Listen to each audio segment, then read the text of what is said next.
1960년대 독일 오버하우젠 선언과 당시 영화음악 이야기를 전해드릴까 한다. 독일 영화는 초기 표현주의 시대에 가장 화려한 전성기를 구가했다.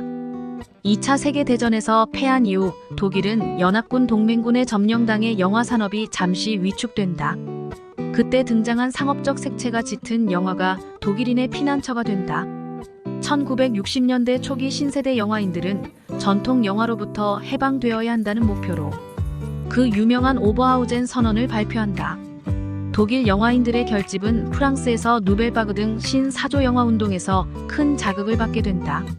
26명의 청년 영화 작가들은 1962년 제8회 오버하우젠 단편 영화제에 모여 아버지의 영화는 죽었다고 외치며 새로운 독일 영화의 창조를 선언하게 된다.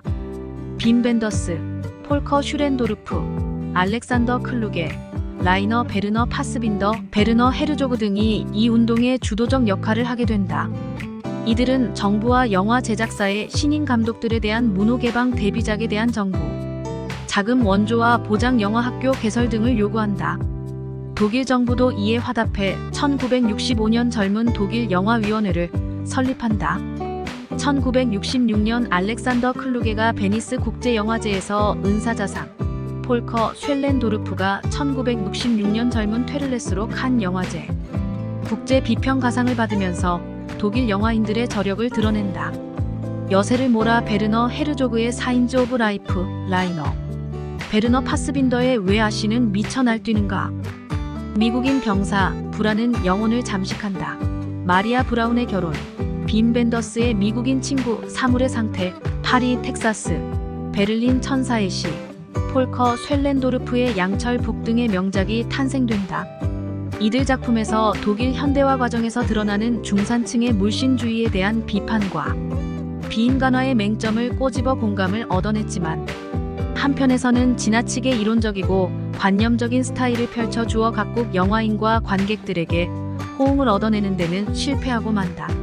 그렇지만 독일 뉴시네마의 도래는 2차 대전 전쟁 와중에서 출생한 아이들이 모두 성장하여 성인이 됐고 역사의 발전 과정, 환경의 변화, 문화의 재인식이 영화 제작을 통해 반영된다.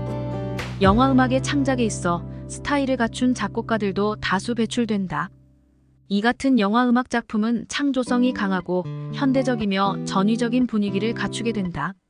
독일, 오스트리아, 이탈리아가 클래식 음악의 발원지라는 지리적 여건으로 인해 독일 뉴시네마의 음악 감각은 고전적이며 실험적이라는 특징을 내세운다. 이것은 전후 독일의 신속한 복구 과정 중 영화 종사자들의 의식에 내재된 충돌의 소지를 반영하는 것이라는 분석도 제기되고 있다. 베르너 헤어조그는 광기 어린 영화 감독으로 유명하다.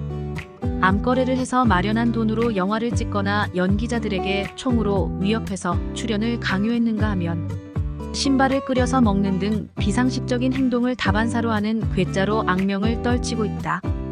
영화도 연출자의 성격만큼 기괴한 것으로 가득 차 있다. 난쟁이, 소경, 야심가, 드라큘라 등 주변 지대에 기이한 특성을 가진 사람들을 단골 주인공으로 등장시키고 있는 것. 1967년 첫 번째 장편 레벤제첸에는 한적한 그리스 마을의 병사가 홀로 남겨지는데 텅 빈 화면에 현을 튕기는 소리가 은은히 울리며 아름다운 영상을 만들어내고 있다. 햇빛이 내리쬐는 가운데 하루 종일 아무 일도 하지 않고 삶의 방향을 찾아 헤매는 젊은 병사와 그에 맞춰진 음악 배치 등은 관객들의 마음을 깨끗하게 정화시키는 역할을 한다. 헤어조그는 스스로 영화가 비이성적인 매체라고 여기기 때문에 음악 창작도 비이성적인 느낌을 담은 과정이라고 믿고 있다. 이렇기 때문에 그의 음악과 영상은 똑같은 출발점 위에 놓여 있는 것이다. 헤어조그의 음악 콤비는 절친한 친구인 프로리안 프리크이다. 프리크가 이끄는 그룹 포폴부는 헤어조그를 위해 아기레, 신의 분노, 브라는 영혼을 잠식한다, 절망, 노스페라투, 피츠카랄도 등 다수의 영화 음악을 만들었다. 포폴부는 실험음악 그룹이고 리더인 프로리안 프리크는 개인적으로 피아노 작품을 선호하여 작곡 취향도 이 범주에서 크게 벗어나지 않는다. 그러나 포폴부 그룹이 헤어조그를 위해 만든 영화 배경음악은 전혀 다른 감각을 지닌다. 그들은 헤어조그의 영화의 신비롭고 괴상한 면을 강조하여 음악에 가사 없이 음성을 이용한 코러스를 넣었다. 문자에 호소하지 않은 음성 처리는 매우 특별한 느낌을 전달해주고 있다. 작곡가는 음성을 악기로 간주하고 있다는 점도 그만의 작곡 특색이다. 1978년 절망의 음악은 매우 자극적이다. 유리를 만들어 살아가는 깊은 산속 마을에서 어느 날 유리 제조 기계를 잃어버려 일대 혼란에 빠진다는 내용을 떠들썩하고 신비로운 선율로 그려나간다. 아길의 신의 분노는 또 다른 서사 걸작이다. 브라질 아마존 밀림에서 황금성을 찾는다는 스페인 군대의 얘기를 담고 있다. 영화 도입 부분은 그들이 가진 고생을 겪는 장면을 기록 영화 촬영 스타일로 구성해주고 있다.